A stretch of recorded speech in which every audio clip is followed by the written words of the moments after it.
Mais de 72% dos brasileiros não gostam do seu trabalho. Você está dando o seu melhor, fica até tarde na empresa trabalhando, mas o seu chefe não reconhece o seu valor? Eu tenho uma solução para você. Que tal trabalhar para você mesmo? Receber uma grana que reflete o seu esforço. Então corre aqui no primeiro link da descrição e dê o primeiro passo.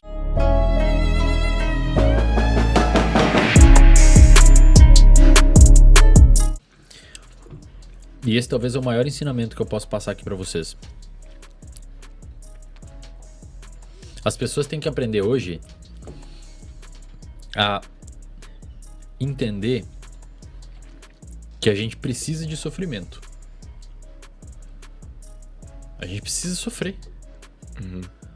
Não é se fuder, mas a gente precisa sofrer. A região do seu cérebro responsável por gerar prazer e motivação é a mesma região envolvida por gerar dor e sofrimento. Dor emocional e sofrimento. É uma balança. Então, num lado está o prazer e no outro lado está a dor e o sofrimento. É como se fosse uma gangorra. Se você aumenta muito o lado do prazer, só prazer, só prazer, só prazer, só prazer, só prazer, só prazer. Perdão, você tá botando muito peso aqui no prazer, só prazer, só prazer, só prazer, só prazer, só prazer. O lado da dor e do sofrimento começa a se destacar. E aí o que vai acontecer? No mecanismo de autorregulação, ele começa a vir pro outro lado. Aí você precisa cada vez botar mais prazer aqui, pra empurrar. Então o que acontece? Se você fica se submetendo só a coisas fáceis, só coisas simples, só recompensas rápidas, o seu cérebro ele desacostuma a viver com problema. E a vida não é uma corrida de 100 metros, a vida é uma maratona gigantesca. Então se você perceber hoje, cara, eu atendo muito paciente com problema alimentar. Pra caramba, não consegue controlar a alimentação e tal. 90% deles, cara, eles comem por uma fome emocional e não fisiológica. A pessoa não tem fome. Ela come muitas vezes porque está entediada.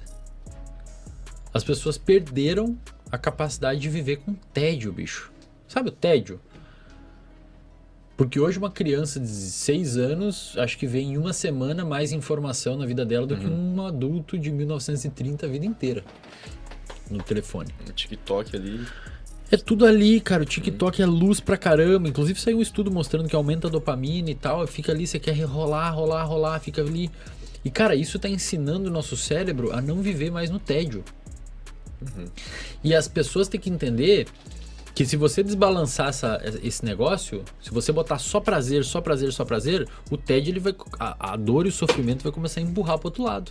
Então, na ausência do prazer, você não sabe fazer mais nada. Dói pra você não ter aquilo. Não ter prazer começa a doer. Mano, tipo, quando tu vai, sei lá, fazer e tu não leva o celular, mano. E tu fica agoniado. Exato. Você desaprendeu a apreciar uma boa. Boa, cara. Ficar de boa. Tomar um café, velho. Tem paciente meu que eu falo, ó, sua tarefa essa semana toda, eles dão risada e depois eles voltam uma semana e não conseguem fazer. Eu falo, essa tarefa a semana toda, principalmente empresário, é acordar e ficar meia hora sem olhar o telefone. Os caras não conseguem. Mas ninguém consegue, né? Porque parece que tá faltando um negócio. Tu faz ou tu não faz porque tu não sente necessidade. Cara, eu às vezes eu faço. Só pra às ver vezes se eu tu acordo consegue. umas 5h20, 5h30, eu falo, cara, eu não vou mexer. Aí eu vou lá, lavo a louça, boto café, Cara, passo mas café. assim, ó, por que os mecanismos evolutivos nos levaram a ter o cérebro assim, velho? Como assim? Porque a seleção natural lapidou os nossos comportamentos da melhor forma possível pra gente ser reprodutivo, pra gente viver e fazer o que animais devem fazer, que é o que a gente é.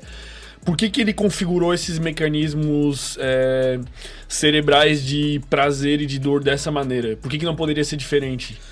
Porque por muito tempo você, na verdade, assim... Tu entendeu mais ou menos o que eu quis dizer? Entendi. Na verdade, assim, o nosso cérebro não tem nada errado. Ele funciona, ele tá feito do jeito que tem que ser feito. O problema é a sociedade que a gente construiu e o ambiente. Lembra que eu falei lá no início, quem determina isso daqui é o ambiente, não é necessariamente o nosso cérebro. É uma bolota de células jogada dentro de um ambiente e inclusive ele é conectado em rede. O meu cérebro está conectado com o de vocês agora. Dependendo do que eu falar, eu posso alterar a produção de neurotransmissores no seu cérebro. A gente está conectado. Se eu falar assim, presta atenção no seu pé tocando o chão agora, a sua atenção foi pro seu pé. Você não estava prestando atenção na sua camisa tocando o seu corpo. Presta agora atenção você tá. na respiração. Então o nosso cérebro está conectado em rede. Nós somos uma estrutura em rede. sacou? Então, o nosso cérebro não tem nada de errado, cara. O problema é a sociedade que a gente construiu. E aí o que acontece? O nosso cérebro, ele não foi constituído para viver num ambiente com tanto estímulo. Por exemplo, isso aqui que a gente tem aqui agora, esse monte de luz, 9h19 da noite, não é normal. O próprio relógio. O próprio relógio não é normal. O nosso cérebro, durante 99% da nossa tempo como hominídeo aqui na Terra, e como Homo sapiens sapiens, ele nunca teve luz nesse horário entrando no olho. No máximo ia ser uma luz de uma fogueira amarela, pequena, não tão forte, e as pessoas estariam conversando como a gente está agora numa caverna, contando história.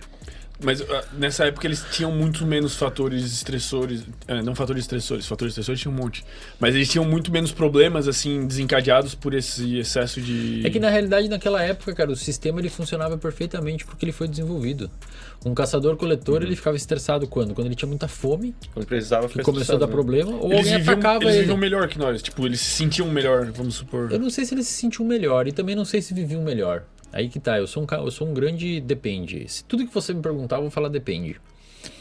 Porque, cara, com 30 anos, caía seus dentes naquela época, tá ligado? Então a gente não é que eles viviam melhor. E a expectativa de vida era bem baixa. Mas a questão é que o cérebro evoluiu naquela época, foi selecionado naquele contexto. Então pensa assim, por que a gente tem uma tendência grande a lembrar de traumas? Porque é importante, velho. Para a história evolutiva lembrar de um trauma. Pra você ter uma noção, quando você tem um trauma, quando um trauma acontece na sua vida, você tem um aumento da atividade da sua amígdala, que detecta aquele trauma.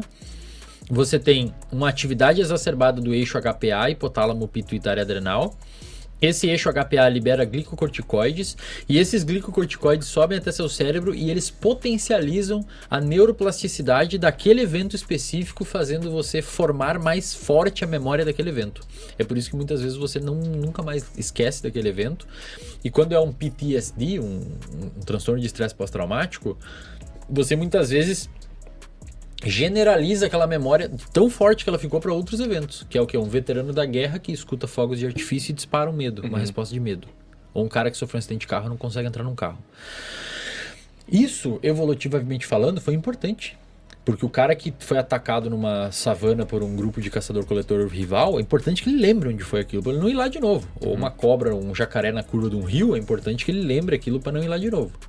O problema é que muitas vezes isso é tão extremo que traumatiza demais.